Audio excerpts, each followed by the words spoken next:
Mohammedpur has always had a unique relationship with the weather.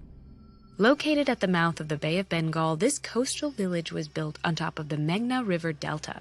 Deltas are a kind of landmass formed when sediment carried by rivers is deposited where that river meets a larger body of water.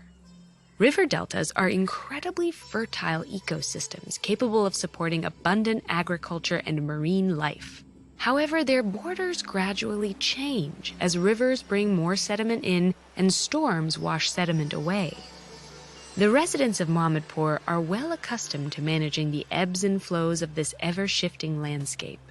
But lately, an abundance of intense cyclones have caused frequent flooding that impedes farming and fishing. These floods also erode the coastline, allowing later storms to wipe away land altogether.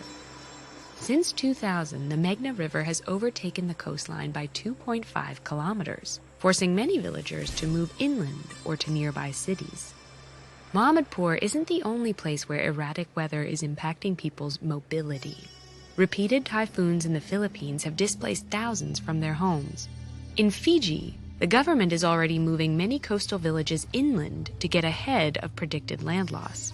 And in the United States, melting permafrost is causing chunks of the Alaskan coastline to erode. In some ways, this is nothing new. Humanity has always adapted to changing weather and moved to regions that best support cultural lifestyles and livelihoods. However, scientists agree that this rise in extreme weather is a byproduct of Earth's rapidly changing climate. Global warming increases the frequency and intensity of storms, flooding, and drought, while also melting polar ice caps and raising sea levels. These factors are changing the environment much faster than they have in the past. Even for communities with the resources to take action, the variable pace and nature of these changes makes them difficult to adapt to.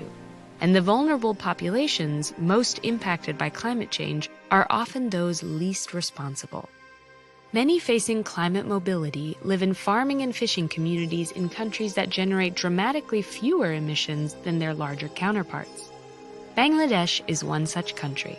The nation has a unique combination of low-lying geography and heavily populated coastal regions.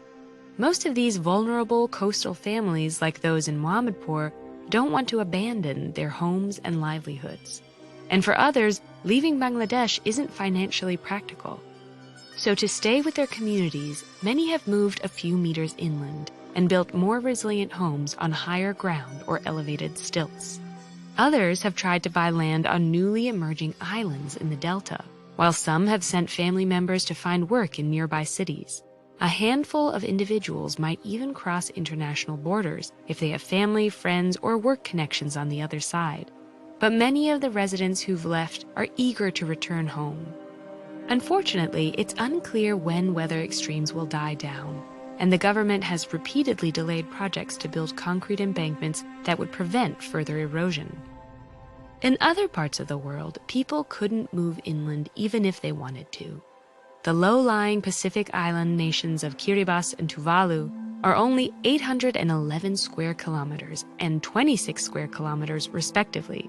So migration would mean moving to a different country altogether. Instead, their governments and citizens have united in physically, legally, and politically fortifying their countries. Island residents are planting coastal mangrove forests and building up low-lying areas of land with dredged sand to shield themselves against storms and rising sea levels. And the island's governments have repeatedly lobbied on the global stage for countries with the highest emissions to reduce pollution and take responsibility for climate change. The challenges facing each coastal community are unique, and the diversity of the people's experiences can make climate mobility a difficult phenomenon to measure and define. But as new communities are endangered by extreme weather, it's more important than ever to listen to those on the front lines of this crisis.